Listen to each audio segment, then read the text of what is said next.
Welcome to citizen force news. America అధ్యక్షుడు Donald Trump మరో వివాదానికి ఆజ్యం పోశారు. ఈ వివాదం ఇప్పుడు అంతర్జాతీయ స్థాయిలో చర్చకు దారితీసింది. అమెరికా అధ్యక్షుడు డొనాల్డ్ ట్రంప్ తన సోషల్ మీడియా వేదిక ట్రూత్ సోషల్ లో చేసిన ఒక రీపోస్ట్ ఈ వివాదానికి కేంద్రంగా మారింది. ప్రముఖ రేడియో వ్యాఖ్యాత మైకేల్ సావేజ్ గతంలో చేసిన తీవ్ర వ్యాఖ్యలను ట్రంప్ రీపోస్ట్ చేయడం వల్ల భారత్, చైనా దేశాల్లో తీవ్ర ఆగ్రహం వ్యక్తమైంది. సావేజ్ చేసిన వ్యాఖ్యలు చాలా దారుణంగా, వివాదాస్పదంగా ఉన్నాయి. ఆయన భారత్, చైనా వంటి దేశాలను నరక కూపాలుగా అభివర్ణిస్తూ అక్కడి ప్రజలు అమెరికా చట్టాల్లో ఉన్న లోపాలను ఉపయోగించుకుంటున్నారని ఆరోపించారు. ముఖ్యంగా బర్త్ టూరిజం అనే అంశాన్ని ప్రస్తావిస్తూ గర్భిణీ మహిళలు చివరి దశలో అమెరికాకు వెళ్లి అక్కడ పిల్లలకు జన్మనివ్వడం ద్వారా ఆ పిల్లలకు అమెరికా పౌరసత్వం పొందుతున్నారని అన్నారు. అమెరికా నేలపై పుట్టిన ప్రతి శిశువుకు పౌరసత్వం లభిస్తుందనే చట్టాన్ని ఉపయోగించుకొని తర్వాత కుటుంబ సభ్యులను కూడా అక్కడికి తీసుకువస్తున్నారని విమర్శించారు. అంతేకాకుండా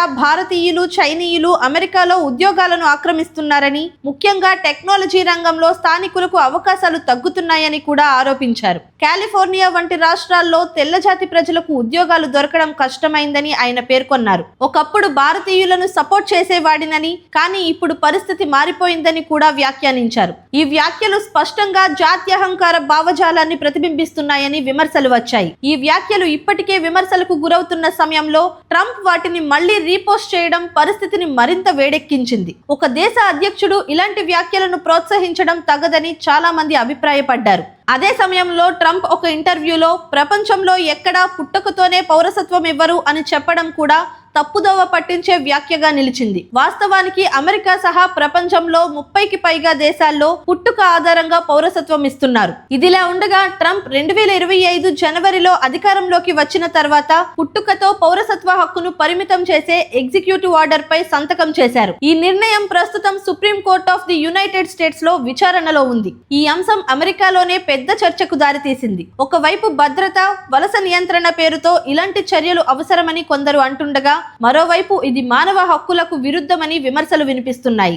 ఈ పరిణామాలపై భారత ప్రభుత్వం కూడా స్పందించింది. విదేశాంగ మంత్రిత్వ శాఖ ప్రతినిధి రాంధీర్ జైస్వాల్ మాట్లాడుతూ, ఇలాంటి జాత్యహంకార వ్యాఖ్యలను గమనించాం, కానీ వాటిని పెద్దగా పట్టించుకోవడం లేదు అని తెలిపారు. అయితే ఈ స్పందన ఇది ఒక మితవాద దౌత్యపరమైనదిగా భావించబడుతోంది. అంటే భారత్ ఈ విషయాన్ని పెద్దగా పెంచకుండా సంయమనం పాటించే విధంగా స్పందించినట్లు కనిపిస్తోంది. అయితే దేశీయ రాజకీయాల్లో ఈ అంశం దుమారం రేపింది. ట్రంప్ వ్యాఖ్యలను కాంగ్రెస్ పార్టీ తీవ్రంగా ఖండించింది. ప్రధాని నరేంద్ర మోదీ వెంటనే స్పందించి ట్రంప్ వ్యాఖ్యలకు వ్యతిరేకంగా గట్టిగా అభ్యంతరం తెలియజేయాలని డిమాండ్ చేసింది.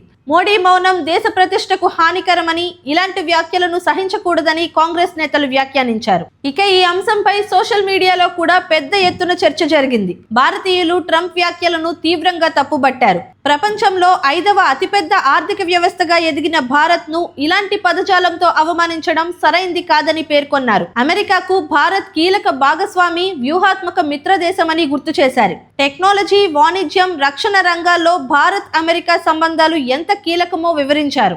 ఈ వివాదంపై ఇరాన్ తమ స్పందన తెలియజేసింది. భారత్, చైనాలను పురాతన నాగరికతల పుట్టినిల్లుగా అభివర్ణిస్తూ ట్రంప్ వ్యాఖ్యలను ఇరాన్ తన ప్రకటనలో తీవ్రంగా ఖండించింది. అంతేకాకుండా ట్రంప్ ను యుద్ధ నేరస్తుడిగా కూడా విమర్శించింది. ఈ వ్యాఖ్యలతో ఇరాన్, భారత్, చైనాల పక్షాన నిలిచినట్లయింది. వివాదం మరింత పెరగకుండా ట్రంప్ డ్యామేజ్ కంట్రోల్ చర్యలు చేపట్టారు. భారత్ పై తనకు ఉన్న సానుకూల అభిప్రాయాన్ని వెల్లడిస్తూ న్యూఢిల్లీలోని అమెరికా రాయబార కార్యాలయం ద్వారా ఒక ప్రకటన విడుదల చేయించారు. ఆ ప్రకటనలో భారత్ ఒక గొప్ప దేశం, ప్రధాని మోడీ నా మంచి స్నేహితుడు అని పేర్కొన్నారు. ఇది పరిస్థితిని సర్దుబాటు చేయడానికి చేసిన ప్రయత్నంగా పరిశీలకులు భావిస్తున్నారు. మొత్తంగా చూస్తే ఒక సోషల్ మీడియా పోస్ట్ ఎంత పెద్ద అంతర్జాతీయ వివాదానికి దారితీస్తుందో ఈ సంఘటన స్పష్టంగా చూపించింది.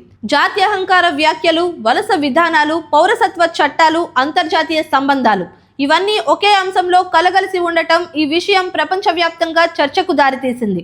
దేశాల మధ్య సంబంధాలు ఎంత సున్నితంగా ఉంటాయో, నాయకుల మాటలు ఎంత ప్రభావం చూపుతాయో ఈ ఘటన మరోసారి గుర్తు చేసింది.